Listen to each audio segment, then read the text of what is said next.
रात के 12 बजने को थे।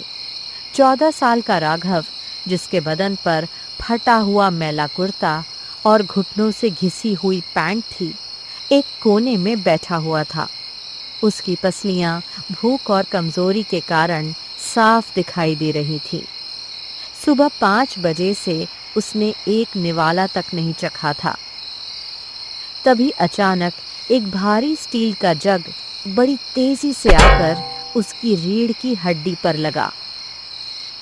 मर गया बाबूजी। राघव दर्द के मारे पूरी तरह दोहरा हो गया और फर्श पर तड़पने लगा। पीछे उसकी मामी कांति हाथ में जलती हुई लकड़ी और बेलन लिए खड़ी थी। उसके बगल में उसका मामा मक्खन सिंह अपनी तूंद पर हाथ फेरते हुए मुंह में जर्दा चबा रहा था। दोनों की आंखों में राघव के लिए सिर्फ और सिर्फ नफरत थी। अरे ओ हरामखोर, जन्म के पापी, तेरी माँ मरते मरते इस मनहूस को हमारे गले बांध गई। तेरा बाप यहाँ कोई नौकरी की फौज छोड़कर गया था क्या? 12 बजने को आए और अभी तक बर्तनों का ये पहाड़ वैसा ही पड़ा है। मुफ्त की रोटियां तोड़ते तोड़ते तेरी चर्बी बढ़ गई है। मामी जी, भगवान के लिए तरस खाओ। सुबह 5 बजे से उठा हूँ। पहले घर के सारे बर्तन मांजे, झाड़ू पोछा किया, फिर खेतों में जाकर काम किया। दोपहर से यहाँ तंदूर की आग के सामने खड़ा हूँ। मेरी चमड़ी झुलस गई है मामी जी। पैर अब बदन का बोझ नहीं उठा पा रहे हैं। बहुत दर्द हो रहा है।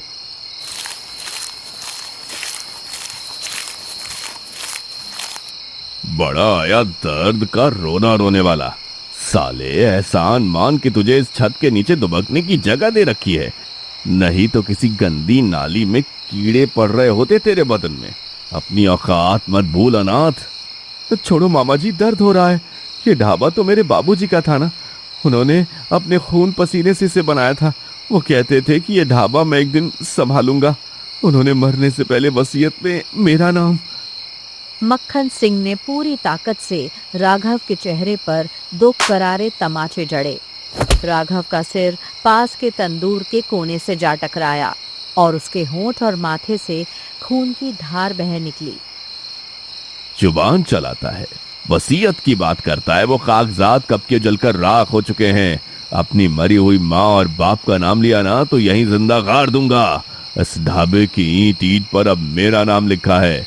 तो यहाँ सिर्फ एक बंधुआ मजदूर है, एक कुत्ता है जिसे हम टुकड़े डालते हैं।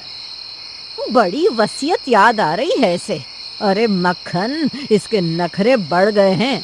आज रात इसे खाना मत देना।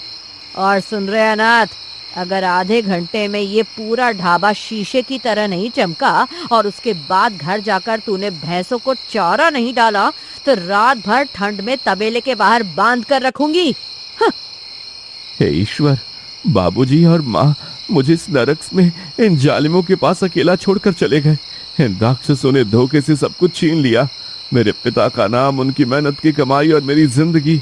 क्या मेरी लाचारी का कभी अंत नहीं होगा? क्या मैं हमेशा ऐसे ही पिटता रहूंगा? मक्खन सिंह ने जाते जाते राघव की पीठ पर अपनी भारी जूती से एक आखिरी लात और मारी। राघव दर्द से करहाते हुए फर्श पर ही सिमट गया। उसकी आंखों में आंसू तो थे, लेकिन उन आंसुओं के पीछे अब धीरे धीरे लाचारी बदले की एक ठंडी आग में तब्दील हो रही थी। उसने कांपते हाथों से दोबारा जूठा बर्तन उठाया और मांजने लगा। अगले कुछ महीने राघव के लिए किसी दुह स्वप्न जैसे थे। जुल्म की इंतहा तब हो गई जब शहर के सबसे बड़े सरकारी अफसर और कुछ रईस लोग मक्खन के ढाबे पर खाना खाने आए। ढाबा ग्राहकों से खचाखच भरा हुआ था। मक्खन सिंह हाथ जोड़कर साहब लोगों की जी हुजूरी में लगा था। आइए आइए साहब, आइए। आपके लिए एकदम खास मलाई कोफ्ता और कड़क तंदूरी रोटी लगवा रहा हूँ। स्वाद ऐसा कि उंगलियां चाटते रह जाओगे। तभी रसोई से राघव 3 गरम कड़ाही और दाल के डोंगे एक बड़ी ट्रे में उठाए कांपते हुए बाहर आया। लगातार भूखे रहने और कमजोरी की वजह से उसके हाथ थरथरा रहे थे। अचानक फर्श पर पड़े तेल के एक कतरे पर राघव का पैर फिसल गया। सारी गर्म दाल और सब्जी सीधे जाकर मुखिया साहब के महंगे कपड़ों और मक्खन सिंह के जूतों पर गिरी। साहब गुस्से से लाल होकर खड़े हो गए। अंधा है क्या बदतमीज, मेरे इतने महंगे कपड़े खराब कर दिए। मक्खन सिंह ऐसे जंगली नौकर पाल रखे हैं तुमने। हुजूर माफ कीजिए, इस अनाथ की इतनी मजाल, अभी सबक सिखाता हूं इसे। मक्खन सिंह का चेहरा गुस्से से तमतमा उठा। उसने आव देखा न ताव दौड़कर राघव के पेट में एक जोरदार लात मारी। राघव सीधा उड़कर ढाबे के बाहर सड़क पर जा गिरा। गरम दाल गिरने की वजह से राघव के हाथ पहले ही जल चुके थे और अब इस मार ने उसकी सांसें रोक दी। कांति भी अंदर से दौड़ती हुई आई और उसने राघव का फटा हुआ थैला, जिसमें उसके माँ बाप की एक पुरानी तस्वीर थी, बाहर सड़क पर फेंक दिया। निकल जा हमारे ढाबे से, मनहूस कहीं का। आज हमारा धंधा चौपट करवा दिया। आज के बाद इस तरफ कदम भी मत रखना, नहीं तो जान से मार देंगे। बहुत पाल लिया तुझे, अब जाकर किसी डाली में मर। आज से तेरा और हमारा रिश्ता खत्म। अगर दोबारा मेरे ढाबे या घर के आसपास दिखा तो पैर तोड़वा दूंगा। निकल यहां से। राघव तड़पता रहा, गिड़गिड़ाता रहा। मामा जी, ऐसा मत करो, बाहर कड़ाके की ठंड है। मेरा इस दुनिया में आपके सिवा कोई नहीं। मुझे मत निकालो, मैं बिना खाने के काम करूंगा मामा जी। लेकिन मक्खन सिंह और कांति ने एक न सुनी और ढाबे का दरवाजा अंदर से बंद कर लिया। आसपास खड़े लोग तमाशा देखते रहे, पर किसी ने उस अनाथ की मदद नहीं की। राघव ने रोते हुए अपनी मां की धूल से सनी तस्वीर उठाई और उसे सीने से लगा लिया। रात के अंधेरे में सूनी सड़क पर वो अकेला चल पड़ा। उसके पैर लहूलुहान थे, लेकिन उसकी आंखों में अब आंसुओं की जगह एक भयानक अंगारा सुलग रहा था। बाबूजी, माँ, गवाह रहना। आज इन जालिमों ने मुझे ही मेरे बाप की जमीन से लात मार कर निकाला है, लेकिन मैं हार नहीं मानूंगा। मैं मेहनत करूंगा और एक दिन अपना हक वापस लेकर रहूंगा। मक्खन सिंह, तुमने मेरा ढाबा छीना है ना, देखना एक दिन मैं तुम्हें सड़क पर ना ले आया तो मेरा नाम राघव नहीं। ठंड और भूख से लड़ते हुए राघव शहर की ओर बढ़ गया, जहां उसकी एक नई जिंदगी की शुरुआत होने वाली थी। शहर आने के बाद राघव की जिंदगी और भी कठिन हो गई। शुरुआती कुछ दिन उसने रेलवे स्टेशन पर भूखे पेट सोकर गुजारे, लेकिन उसने भीख नहीं मांगी। उसने एक बड़े केटरर के यहाँ जूठे बर्तन धोने और शादियों में पानी ढोने का काम शुरू किया। दिन रात एक करके 2 साल तक उसने एक एक करके पैसा जोड़ा।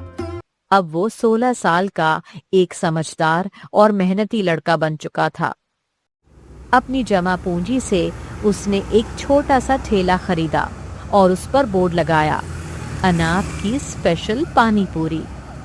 वो शुद्ध मसाले, बिस्लेरी का पानी और अपने हाथों का ऐसा जादू बिखेरता कि जो एक बार खाता वो दोबारा जरूर आता। कुछ ही महीनों में राघव का ठेला पूरे शहर में मशहूर हो गया। शाम होते ही उसके ठेले के आसपास रईसों की गाड़ियां और कॉलेज के बच्चों का मेला लग जाता। वाह राघव भाई, ऐसा तीखा चटपटा पानी और ऐसी खस्ता पूरी मैंने पूरे शहर में कभी नहीं खाई। तुम तो जादूगर हो यार। और भाई सिर्फ स्वाद ही नहीं, राघव की सफाई और उसका मुस्कुराता हुआ चेहरा देखकर पेट भर जाता है। देखना राघव, एक दिन बहुत बड़ी दुकान होगी तेरी। आप सबका बड़प्पन है बाबूजी, मैं तो बस ईमानदारी से कमाई खा रहा हूँ। आप लोग बस ऐसे ही अपना आशीर्वाद बनाए रखिए। राघव अब अच्छा कमाने लगा था। उसने एक छोटा सा कमरा किराए पर ले लिया था और हर महीने अपने बैंक के खाते में पैसे जमा करने लगा था। लेकिन वो अपनी औकात और अतीत नहीं भूला था। हर रविवार वो गरीब और अनाथ बच्चों को मुफ्त में पेट भरकर पानी पूरी और चाट खिलाता था। धीरे धीरे ये बात हाईवे तक मक्खन सिंह और कांति के कानों तक पहुंच गई कि जिस लड़के को उन्होंने लात मार कर निकाला था वो अब शहर में नोट छाप रहा है। एक दिन मक्खन सिंह का एक खासम खास आदमी शहर से लौटकर आया और उसने ढाबे पर मक्खन और कांति को पूरी बात बताई। अरे मक्खन भाई अनर्थ हो गया। वो आपका भाजा था ना राघव, अनाथ भाई साहब, उसने शहर के मेन मार्केट में पानी पूरी का ठेला लगाया है। शाम को पैर रखने की जगह नहीं हो, हजारों रुपए रोज की कमाई है उसकी। क्या? वो भिखमंगा कमीना शहर में ठेला लगा रहा है और यहाँ हमारे ढाबे की कमाई दिन ब दिन घटती जा रही है। मक्खन, तुमने सुना? वो अनाथ हमारे जीते जी अमीर बन रहा है।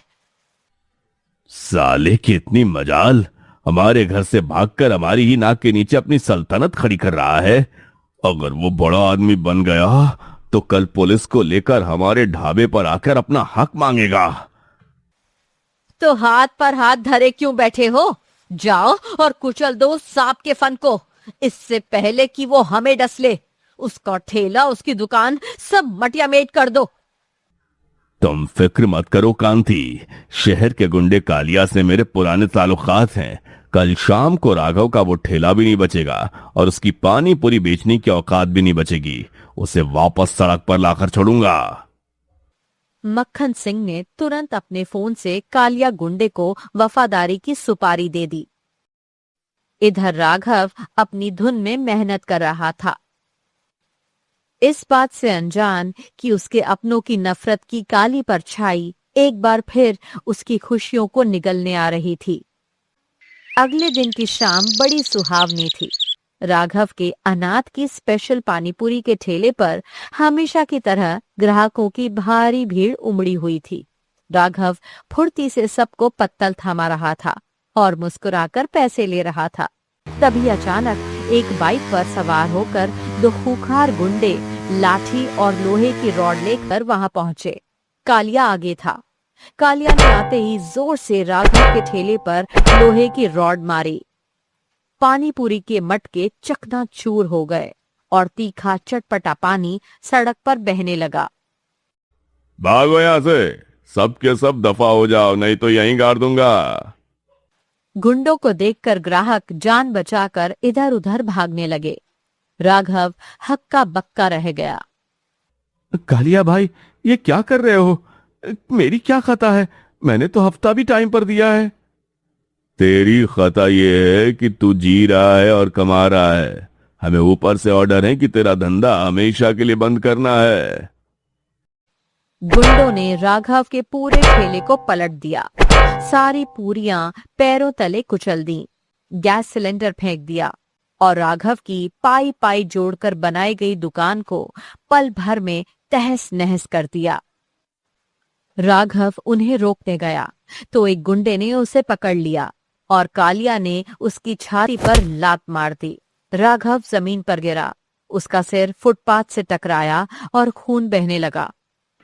मत करो भाई, मेरी पूरी जिंदगी की कमाई है इसमें, मत तोड़ो। तभी भीड़ के पीछे एक काली गाड़ी आकर रुकी। गाड़ी का शीशा नीचे हुआ तो अंदर मक्खन सिंह और कांति बैठे मुस्कुरा रहे थे। मक्खन सिंह ने कालिया को इशारा किया। कालिया ने राघव के पेट में एक आखिरी लात मारी और जाते जाते बोला, थू, मक्खन सिंह का सलाम याद रखना अनाथ। अगली बार ठेला लगाया तो हाथ पैर काट के फेंक दूंगा। दोनों गुंडे हंसते हुए अपनी बाइक पर बैठकर फरार हो गए। राघव लहूलुहान हालत में सड़क पर पड़ा था। दूर खड़ी गाड़ी से मक्खन सिंह ने नीचे थूका और गाड़ी आगे बढ़ा दी। आसपास के कुछ दुकानदारों ने आकर राघव को उठाया और उसके घावों पर पट्टी बांधी। राघव अपने टूटे हुए ठेले और बिखरे हुए सामान को देख रहा था। 2 साल की उसकी खून पसीने की मेहनत मिट्टी में मिल चुकी थी, लेकिन इस बार राघव रोया नहीं। उसकी आंखों से आंसू गायब थे। उसकी आंखों में अब लाचारी नहीं, बल्कि काल बनकर नाचती बदले की भयानक आग थी। मक्खन सिंह, कांति मामी, तुमने सोचा था कि तुम मुझे फिर से सड़क पर ला दोगे और मैं टूट जाऊंगा। तुमने सिर्फ मेरा ठेला नहीं तोड़ा, तुमने शेर के मुंह में हाथ डाला है। अब तक मैं सिर्फ अपनी रोटी कमा रहा था, लेकिन अब मैं तुम दोनों को बर्बाद कर दूंगा। तुमने छल से मेरे बाप का ढाबा छीना था ना, अब मैं वो ढाबा भी वापस लूंगा और तुम दोनों को उसी सड़क पर भीख मंगवाऊंगा जहां तुमने मुझे फेंका था। ये कायनात का वादा है। राघव ने अपने टूटे हुए ठेले के एक डंडे को उठाया और उसे कसकर पकड़ लिया। उसका जमीर जाग चुका था और अब शुरू होने वाला था मक्खन सिंह और कांति की बर्बादी का काउंटडाउन। मक्खन सिंह और कांति अपनी जीत के नशे में चूर थे। उन्हें लगा कि उन्होंने राघव की कहानी हमेशा के लिए खत्म कर दी है, लेकिन वो ये भूल गए थे कि घायल शेर और भी खतरनाक हो जाता है। राघव ने इस बार पुलिस या गुंडों का सहारा नहीं लिया, बल्कि सीधे कानून और मक्खन सिंह के काले कारनामों के पुलिंदे को अपनी ढाल बनाया।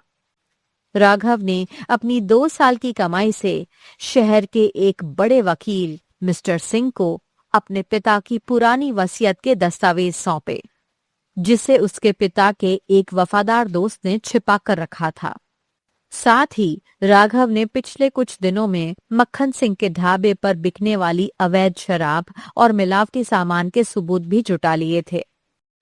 एक शाम जब मक्खन सिंह ढाबा पर ग्राहकों की भीड़ थी, अचानक पुलिस की गाड़ियां और फूड कॉरपोरेशन के बड़े अफसर वहां आ धमके।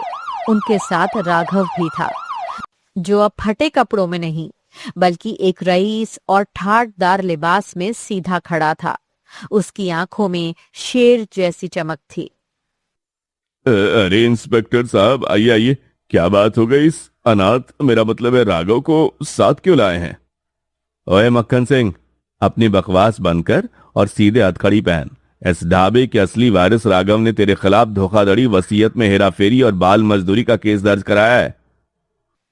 तभी अंदर से कांति चिल्लाती हुई बाहर आई, ये झूठ है, ये ढाबा हमारे नाम है। इस भिखारी अनाथ की इतनी मजाल कि पुलिस लेकर हमारे घर आ जाए। कालिया गुंडे को फोन लगाओ जी। मामी जी, कालिया और इसके गुंडे पुलिस की हवालात में चक्की पीस रहे हैं। उन्होंने आपका और मामा जी का नाम उगल दिया है कि किसने मेरे ठेले को तहस नहस करने की सुपारी दी थी। मक्खन सिंह के पैरों तले जमीन खिसक गई। वो राघव के पैर पकड़ने के लिए झुका। राघव बेटा, हम तो तुम्हारे अपने हैं, हमसे गलती हो गई, हमें माफ कर दो बेटा। ये ढाबा तुम रख लो, बस हमें जेल मत भेजो। अपना हक मत कहो मामा जी। मैं जब भूखा था ना, तब आपने लात मारी थी। जब मैंने मेहनत से ठेला लगाया तो आपने भी उसे बर्बाद करने में कसर नहीं छोड़ी। ये ढाबा मेरे बाबूजी का है और मैं इसे कोर्ट के आदेश से वापस ले रहा हूं, लेकिन जो जुल्म आपने मुझ पर किए उसकी सजा तो कानून देगा। तभी फूड इंस्पेक्टर अंदर से कुछ डिब्बे लेकर बाहर आया। सर, इस ढाबे के गोदाम से भारी मात्रा में मिलावटी मसाले, जहरीली अवैध शराब मिली है। इस ढाबे को अभी के अभी सील किया जाता है। पुलिस ने मक्खन सिंह और कांति के हाथों में हथकड़ी लगा दी। पुलिस दोनों को घसीटते हुए गाड़ी में डाल रही थी और कांति रो रो कर अपने बाल नोच रही थी। दोनों को कोर्ट ने 7 साल की कड़ी कैद और भारी जुर्माने की सजा सुनाई। 6 महीने बाद उसी हाईवे पर जहां कभी मक्खन सिंह ढाबा हुआ करता था, आज एक भव्य 2 मंजिला आलीशान रेस्टोरेंट खड़ा था।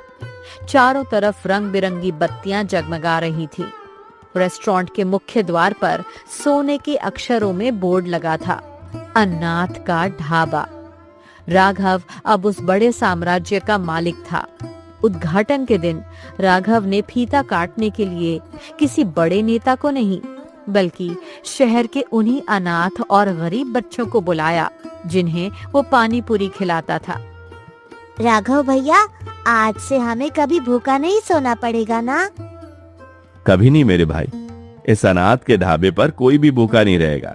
जिसके पास पैसे नहीं होंगे उसे ये राघव खुद अपने हाथों से इज्जत के साथ खाना खिलाएगा। राघव ने काउंटर पर अपने माता पिता की बड़ी सी तस्वीर लगाई, जिस पर ताजे फूलों का हार चढ़ा था। उसने हाथ जोड़कर आसमान की तरफ देखा। आज आपका बेटा हारा नहीं, मैंने अपना हक भी वापस पा लिया और उन जालिमों को उनके कर्मों की सजा मिल गई। आज आपका ये अनाथ बेटा सैकड़ों अनाथों का सहारा बन गया है। बदले की आग शांत हो चुकी थी और न्याय की एक नई सुबह की शुरुआत हो चुकी थी।